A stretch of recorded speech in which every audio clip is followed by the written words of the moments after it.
Hi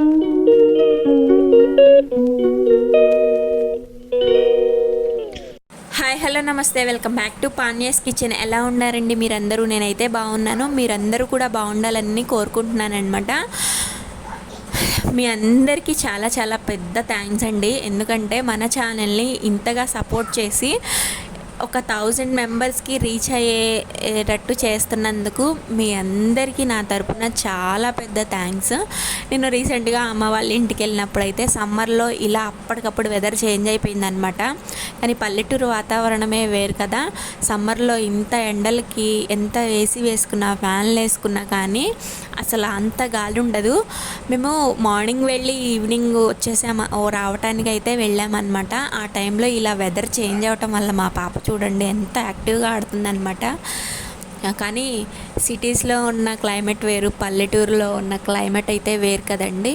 ఇక evening అయితే ఈ గాలివానలు తగ్గిన తర్వాత విజయవాడకి అయితే బయలుదేరి వచ్చేసామన్నమాట. ఆ నెక్స్ట్ డే ఇలా టిఫిన్లోకి అయితే నేను దోశలు వేశాను.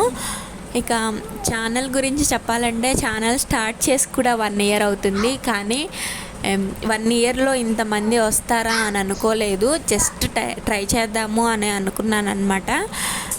1 ఇయర్ అయితే టైం పెట్టుకున్నాను. ఆ తర్వాత ఓకే వస్తున్నారు అనుకుంటే కంటిన్యూ చేద్దాము, లేకపోతే ఆపేద్దాము అని అనుకున్నాను.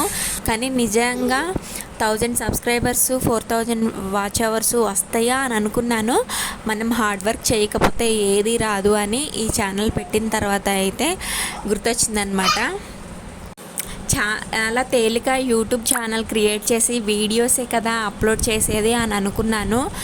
వన్స్ ఛానల్ స్టార్ట్ చేసిన తర్వాత ఆ వీడియోస్ ఎడిట్ చేసి యూట్యూబ్లోకి అప్లోడ్ చేసే ప్రాసెస్ అయితే చాలా కష్టం ఉంటుందండి. నేను ఛానల్ స్టార్ట్ చేయక ముందు ఎవరైనా వీడియోస్ చూస్తే వీళ్ళు లైక్ చేయండి, షేర్ చేయండి, కామెంట్ చేయండి అని చెప్తారు కదా. ఎందుకు వీళ్ళు ఇలా చెప్పుకుంటారో, కంటెంట్ నచ్చితే లైక్ చేయమని చెప్తారు కదా, వాళ్ళే చేస్తారు కదా, కామెంట్ చేస్తారు కదా అని అనుకునేదాన్ని. కానీ అంత హార్డ్ వర్క్ చేసి చిన్న లైక్ చేయమని వాళ్ళు అడగటంలో తప్పు లేదు అని నాకు ఛానల్ స్టార్ట్ చేసిన తర్వాతనే అర్థమైంది. ఓకే, ఇప్పటికీ కూడా కంటెంట్ నచ్చితే ఎవరైనా లైక్ చేస్తారు, సబ్స్క్రైబర్స్ కూడా వస్తారు. ఈ మధ్య కాలంలో డైలీ వ్లాగ్స్లో ఇలా రీచ్ అవ్వటం చాలా కష్టమండి. కానీ మీ అందరి సపోర్ట్ వల్లే నాకు ఇదంతా అయ్యింది. 1 ఇయర్ అనేది చాలా పెద్ద టైం టేకినే. కాకపోతే మనం రెగ్యులర్గా కన్సిస్టెన్సీ మెయింటైన్ చేస్తే 1000 సబ్స్క్రైబర్స్ అనేది చాలా తక్కువ అన్నమాట. అని ఇంత ఇదిగా వ్లాగ్స్ని కూడా మీరందరూ చూడటం వల్లే ఇలా ఈ 1000కి అయితే రీచ్ అవ్వగలిగాము. ఈ వీడియో నేను ఎప్పటికీ పోస్ట్ చేస్తానో ఏమో తెలియదు. ఈలోపు 1000 అయితే చాలా హ్యాపీ అనమాట. నా యూట్యూబ్ జర్నీ నేను చేసిన తర్వాత ఎలాంటి వీడియోస్ చేయాలనుకున్నాను, ఎలాంటి వీడియోస్ చేయలేక ఈ డైలీ వ్లాగ్స్లోకి వచ్చాను మొత్తం నేను ఒక వీడియో అయితే చేస్తాను. ఎందుకంటే కొత్తగా ఛానల్ పెట్టాలి అనుకున్న వాళ్ళకి ఈజీగా గెయిన్ చేసుకోవచ్చు అనమాట. డైలీ వ్లాగ్స్ చేస్తానే మనం ట్రెండింగ్లో ఉన్న వీడియోస్ ఇలాంటివి కొన్ని నాకు తెలిసిన టిప్స్ అయితే నేను షేర్ చేసుకోవాలనుకుంటున్నాను అనమాట. అని నేనైతే అస్సలు అనుకోలేదండి, అసలు 1000 వస్తారా ఈ డైలీ వ్లాగ్స్కి అని అనుకున్నాను. కానీ వచ్చారనమాట. ఇలాంటి ఈ వీడియోస్ పెట్టడం వల్ల ఎంతమంది వచ్చారు, ఎలాంటి వీడియోస్ పెడితే సబ్స్క్రైబర్స్ ఒక్క వీడియోకే అట్లా ఎంతమంది పెరిగారు, ఇలాంటి కొన్ని టిప్స్ అయితే నేను వేరొక వీడియోలో అయితే షేర్ చేసుకుందాం అనుకుంటున్నాను. ఈ కంటిన్యూస్గా 3-4 డేస్ నుంచి వానలే వస్తున్నాయి కదండి. ఇంకా అలా ఇక్కడ విజయవాడలో కూడా వర్షాలే అనమాట 2-3 డేస్ నుంచి. ఇప్పుడైతే చల్లబడింది, కానీ ఈ వర్షాలు తగ్గిన తర్వాత ఎండలైతే మామూలుగా వస్తాయి. మనకి భూకంపం వచ్చే ముందు చాలా ప్రశాంతంగా ఉంటుంది అని చెప్తారు కదా. సేమ్ అట్లాగనే ఇప్పుడున్న క్లైమేట్కి రేపు అంటే వానలు తగ్గిన తర్వాత వచ్చే ఎండలు బాగా ఉంటాయి అన్నమాట. అప్పుడు ఎలా ఉంటుందో ఏంటో. ఇంకా మా ముందైతే ఇట్లా ఉంటుంది. ఇక ఓపెన్ ప్లేస్ ఉంటుంది మాకు అని ఎప్పుడు చెప్తాను కదా. ఆ ఓపెన్ ప్లేస్ వల్ల అయితే ఎంత కష్టంగా ఉంటుందో అన్నమాట.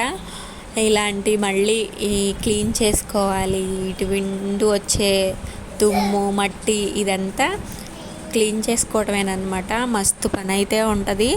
ఇక వర్షం తగ్గిపోయిన తర్వాత నైట్ డిన్నర్లోకి అయితే ములక్కాయ పాలు పోసి వండేస్తున్నాను అనమాట. ఇంకా ఒక పక్క వర్షం పడుతూనే ఉంది. ఇక్కడ నేను ములక్కాయ అయితే పాలు పోసి వండేస్తున్నానండి.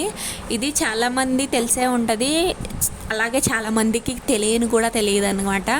జస్ట్ మనం ఆయిల్ వేసిన తర్వాత పోపు దినుసులు, ఆనియన్స్, పచ్చిమిర్చి వేసేసి కొంచెం ములక్కాయ ముక్కలు వేసి ఇక గ్లాస్ వాటర్ పోసేసి ఇవి ఉడకనిచ్చాలన్నమాట.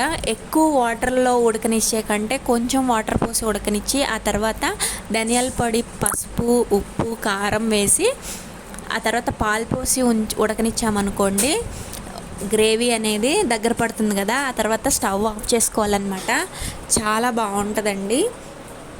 ప్లస్ బీరకాయలో కూడా పాలు పోసి వండుతారు కదా, ఇక రైస్లోకి బాగుంటుంది, ప్లస్ అన్నంలోకి కూడా బాగుంటుంది. ఒకసారి మీరు కూడా ఇలా ట్రై చేయండి. నేను కర్రీ వండేసిన తర్వాత ఇట్లా గ్యాస్ అనేది క్లీన్ చేసుకుంటున్నాను అనమాట. పాలు పొంగటం వల్ల బాగా గట్టిగా అయిపోయింది. ఇది స్టవ్ క్లీన్ చేయాలంటే పెద్ద టాస్కే. వంట అయితే ఈజీగా చేసేయచ్చు. ఎక్కువ పొంగిని అనుకోండి, ఇక గ్యాస్ స్టవ్ అంతా కిందకి తీసేసి మరీ క్లీన్ చేసుకోవాలి. ఇక్కడైతే నేను ఇంకా కొంచెం వాటర్ పోసేసి గ్యాస్ స్టవ్ అయితే క్లీన్ చేసుకొని షింక్ కూడా క్లీన్ చేశాను అనమాట. షింక్ ఎప్పటికెప్పుడు క్లీన్ చేయకపోతే చాలా జిడ్డు అనిపిస్తుంది. ఎందుకంటే షింక్ దగ్గర గిన్నెలు ఎక్కువ కడుగుతాము, బయటకు తీసేసి కడగటం వల్ల అంత ఎక్కువ అనిపించదు అనమాట. కానీ రెగ్యులర్గా షింక్ దగ్గరే వాష్ చేస్తూ ఉంటే జిడ్డుగా ఉంటుంది. ఇక షింక్ను కూడా క్లీన్ చేసుకున్న తర్వాత ఇల్లు ఒకసారి ఊడ్చేసి మాప్ పెట్టేశాను అనమాట. అంటే ఇల్లు తుడుచుకొచ్చేసాను. ఇక డైలీ ఇక రోజు ఇవే పనులు ఉంటాయి, ఎందుకంటే ఇక్కడ చేసే పనులు కూడా ఎక్కువ ఉండదు అనమాట. ఇక ఇల్లు తుడిచిన తర్వాత ఫ్రెష్ అయిపోయి నేను కుల్ఫీ ప్రిపేర్ చేసుకున్నాను అనమాట. ఇంకా డీప్ ఫ్రిడ్జ్లో నుంచి తీసి కుల్ఫీ మౌల్స్ లేకుండా మనం టీ గ్లాసెస్ ఉంటాయి కదండి, దాంట్లో అయితే ప్రిపేర్ చేశాను. ఇక స్పూన్ పెట్టేసి ఈ కుల్ఫీ లాగా తీసాను అనమాట. ఇవైతే మా చైల్డ్హుడ్లో చాలా ఇష్టంగా తినేదాన్ని. ఇంకా అప్పుడు చాలా తక్కువ ఉండేది, 5 రూపీస్ ఏమో ఉండేదన్నమాట. ఇప్పుడైతే ఈ రకంగా ప్రిపేర్ చేసుకున్నాను. ఇంతే. ఈ వీడియో నచ్చితే లైక్ చేయండి, షేర్ చేయండి. Bye bye.